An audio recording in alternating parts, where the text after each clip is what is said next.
Hi viewers, welcome to our channel. మరి ఏపీలో ఎన్నికలు అయితే సక్సెస్ఫుల్ గా జరిగిపోయాయి కదా. మరి ఎవరి వైపు ఎడ్జ్ ఉంది? అటు వైసీపీ గెలుస్తుందా లేకుంటే కూటమి గెలిచే అవకాశాలు కనిపిస్తున్నాయా? పోలింగ్ అయిన దాన్ని బట్టి ఎవరు గెలిచే అవకాశం అయితే కనిపిస్తుంది? ఇదే అంశం మీద డిస్కస్ చేయడానికి ప్రజెంట్ మనతో పాటు సీనియర్ జర్నలిస్ట్ మంది రామారావు గారు ఉన్నారు. వారితో డిస్కస్ చేద్దాం. సార్ నమస్కారం. నమస్తే బాబు. సార్, మీ అంచనా ప్రకారం మరి కూటమి గెలుస్తుందా, వైసీపీ గెలుస్తుందా, ఎడ్జ్ ఎటువైపు ఉందంటారు సార్?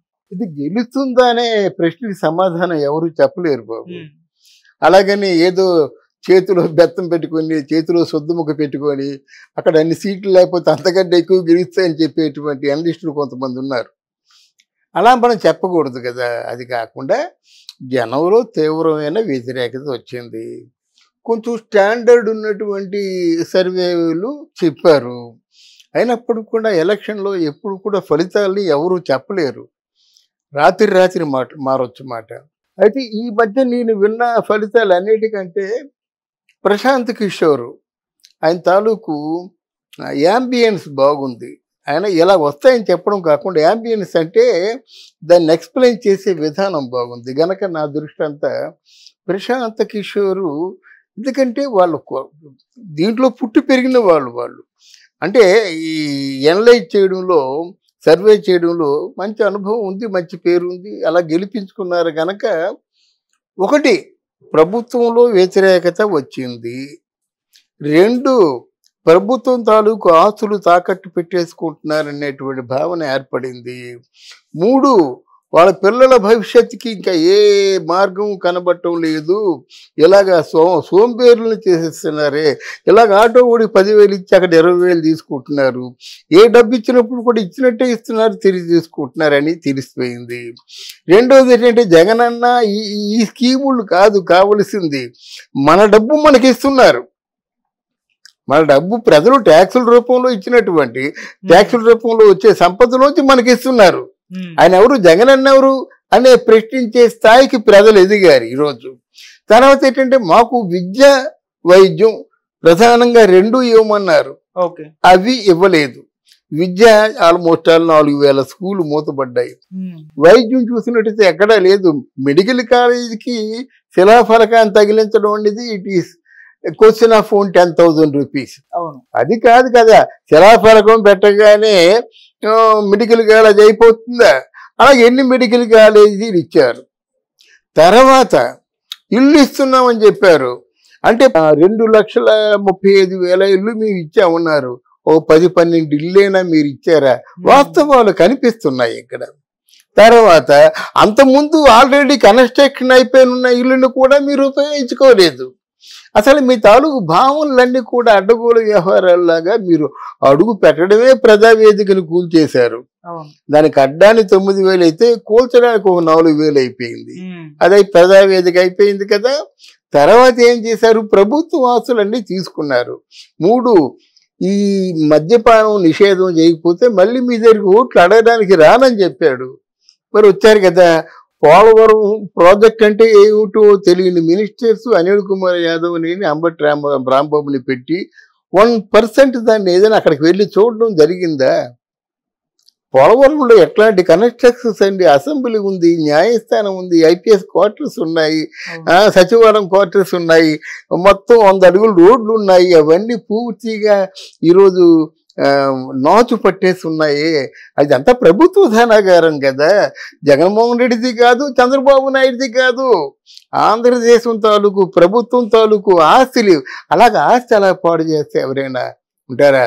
మద్యపాన నిషేధం చేస్తాను అని చెప్పిన పెద్ద ప్రగల్భాలు పలికిన వ్యక్తి ఆ మద్యపానం మళ్ళీ ఇంకొక 10 సంవత్సరాలు ఉండేలా చేశాడు.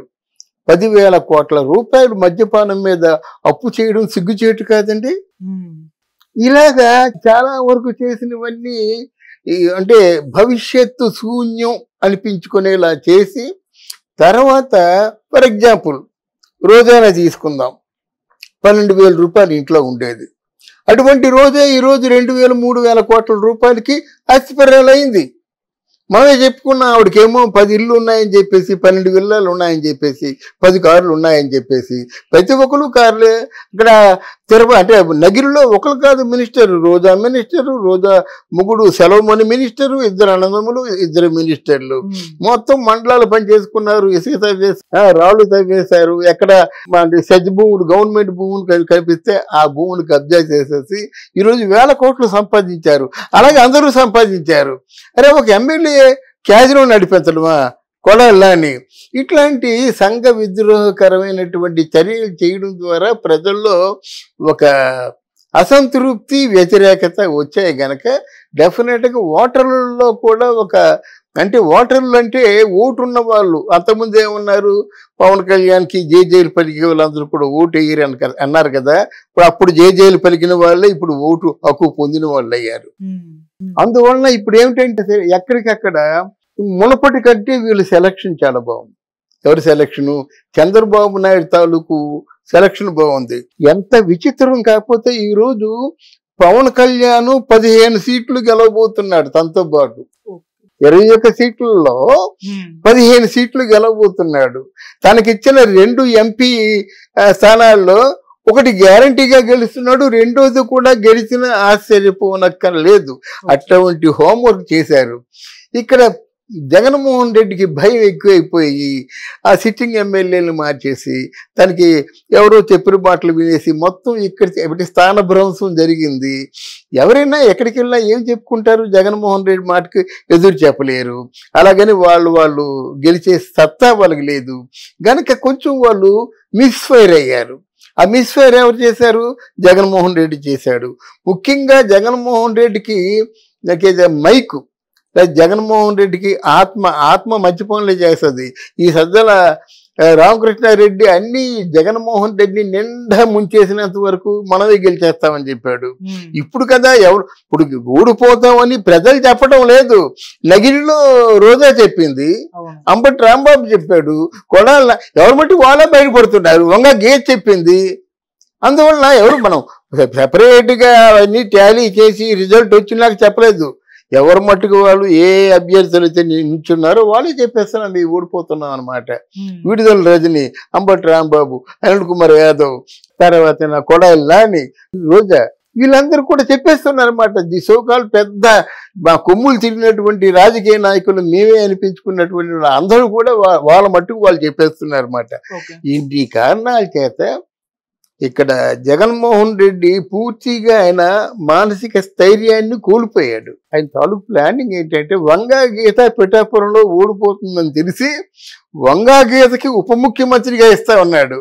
అంటే ఒకసారి ఏదో అనౌన్స్ చేస్తే జనం అంతా పిచ్చోలా, అది గెలవడమే కష్టం ఉంటుంటే నీకు ఉప ముఖ్యమంత్రి ఇస్తాను, హోమ్ ఇస్తానంటే జనం ఎందుకు వేస్తారు ఓట్లు? అలాగని పెద్ద ఓహో అని మిగతా వల్ల నేను చెప్పను, లక్షలు 1.5 వస్తాయని చెప్పను. అప్పుడు ఆ మాట చెప్తున్నాను, ఈ మాట చెప్తున్నాను. పవన్ కళ్యాణ్ గెలుస్తాడు అంతవరకు చెప్పగలం కానీ, ఎందుకంటే ప్రధానాడి చెప్పలేమండి. డబ్బులు తీసుకున్న వాళ్ళు ఒట్టేసిన వాళ్ళు ఊరుకుంటారా? డబ్బులు వెచ్చలవిడిగా పంచారు గనక గెలుస్తాడు అంతవరకు చెప్పగలం. మిగతా చోట్ల కూడా ఏమో మా బిడ్డల భవిష్యత్తు ఎలా ఉంటుందో అని చెప్పడం. తర్వాత ఏంటంటే చంద్రబాబు నాయుడు తెలివిగా వాలంటీర్లని ఎవరు తీసేవే బాబు, మీ టాలెంట్ పెట్టి మీకు ఉద్యోగాలు ఇస్తారని చెప్పడం ఒకటి. ఏమండి, ఇవన్నీ కారణాలు కొంచెం జనంలో మార్పు వచ్చింది.